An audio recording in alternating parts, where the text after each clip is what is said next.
Si Era, ang tindi rin niya. Parang yung boses niya, isa ring old soul, pero with new energy.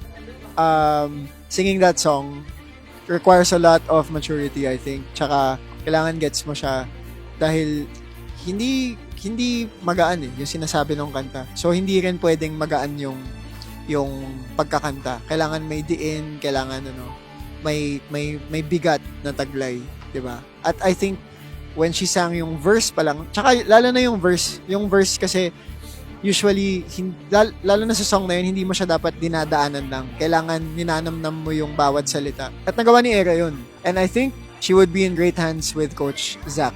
Kasi yung consistency ng vocal, yung technique, at saka pati yung bigat ng pagkanta niya, I think mapapalabas siya ni Coach Zach talaga.